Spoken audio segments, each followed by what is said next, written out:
Hai teman Kilin, perkenalkan, saya Kilin yang akan menemani malam-malammu bersama teman tak kasat mata. Hari ini, Kilin punya segmen baru yang pastinya juga cukup menyeramkan. Kilin akan membawakan cerita-cerita creepypasta yang membuat bulu kuduk kalian merinding. Yang pasti, akan ada yang menemani kalian saat mendengarkan cerita ini. Sebelum kalian mendengarkan cerita Kilin, jangan lupa untuk subscribe, like, comment, and share ya.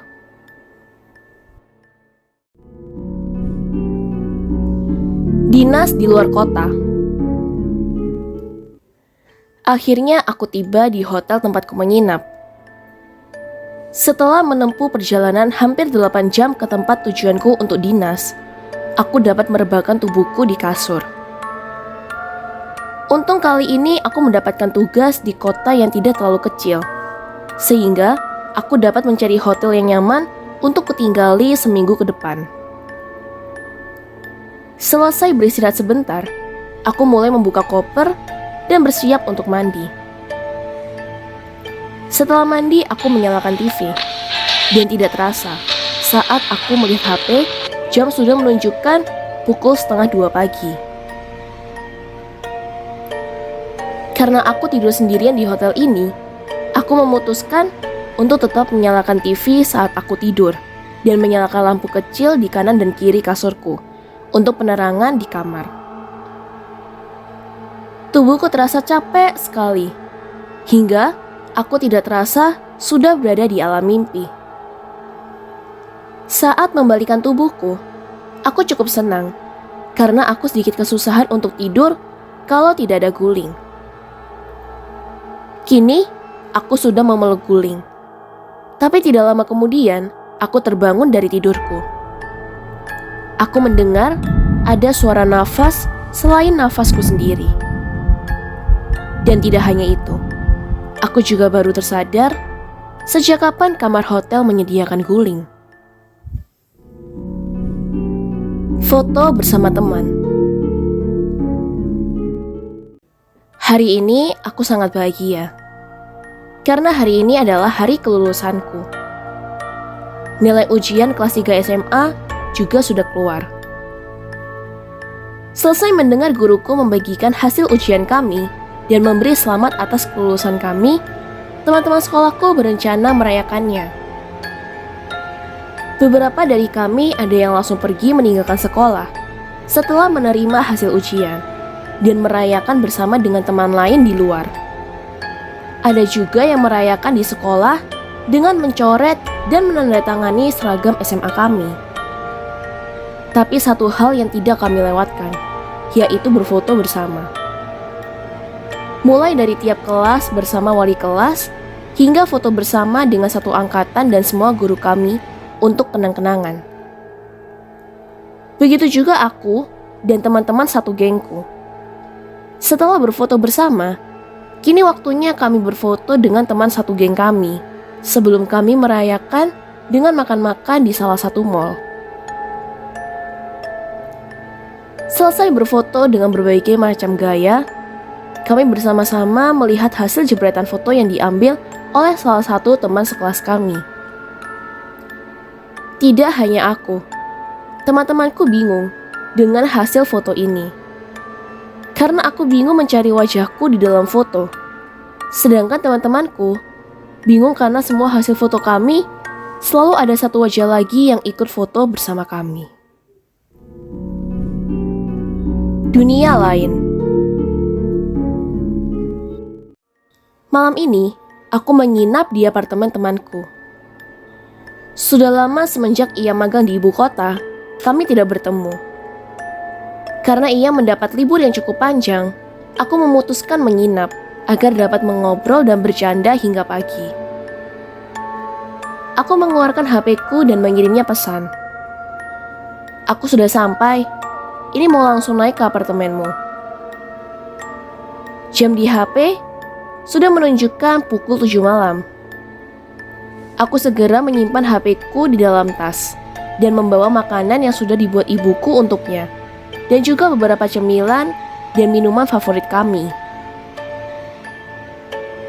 Aku menekan tombol lift menuju ke lantai 5. Apartemen temanku tidak terlalu tinggi, hanya sampai lantai 5. Di dalam lift aku mendengar HP-ku yang sudah berbunyi terus. Karena barang bawaanku yang cukup banyak, aku tidak membukanya. Karena aku tahu, pasti temanku yang membalas pesanku. Sebentar lagi juga kami bertemu, pikirku sambil senyum-senyum sendiri. Aku melihat di layar atas pintu bertuliskan angka 3. Ternyata masih di lantai 3. Setelah beberapa menit pintu terbuka, aku heran. Tidak ada satu orang pun yang masuk ke lift. Karena penasaran, aku sedikit menengok ke arah luar pintu dan lorong di lantai 3. Sangat sepi. Aku mulai merinding dan cepat-cepat menekan tombol agar pintu cepat menutup. Aku kembali melihat di layar atas pintu, muncul tanda panah ke atas yang menunjukkan lift sedang naik. Tapi aku tidak merasakan pergerakan sedikit pun, hingga kembali terdengar suara. Aku kembali melihat ke layar atas dan muncul angka 4. Sedangkan setauku di apartemen ini tidak ada lantai 4. Hanya lantai 1, 2, 3A, 3B, dan lantai 5. Aku juga melihat ke arah tombol lift dan tidak ada angka 4 di sana. Aku cepat-cepat menekan tombol agar pintu segera tertutup. Tapi, lagi-lagi pintu kebuka sendiri. Dan kali ini aku merasa seperti ada yang sedang naik lift bersamaku. Padahal tidak ada siapa-siapa di sana. Gelap sekali di lantai ini. Aku terasa pengap dan panas. Rasanya ingin nangis karena aku tidak dapat menutup pintu. Padahal tombol lift sudah berulang kali kutekan. Aku sempat berdoa dan tidak lama pintu dapat menutup. Aku lega dan hendak menelpon temanku agar menjemputnya di depan lift. Saat aku mengambil HP, aku membaca pesan dari temanku. "Kamu di mana? Dari jam 7 sampai sekarang jam 9 kok tidak datang-datang juga? Oh iya, jangan naik lift ya. Lift sedang dalam perbaikan, jadi tidak dapat digunakan. Pakai tangga darurat saja." Bertemu Tuhan. Aku bingung. Apa dan di mana salahku kali ini? Aku dimarahi papaku habis-habisan, hingga aku menangis dan tidak dapat berbicara.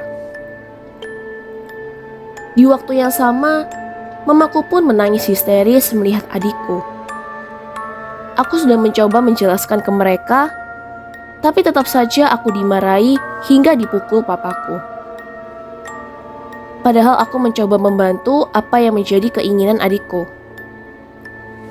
Papa dan mamaku pernah berkata, sesama saudara harus saling menyayangi dan saling membantu. Karena itu, kali ini aku berusaha membantu adikku untuk cepat mewujudkan keinginannya.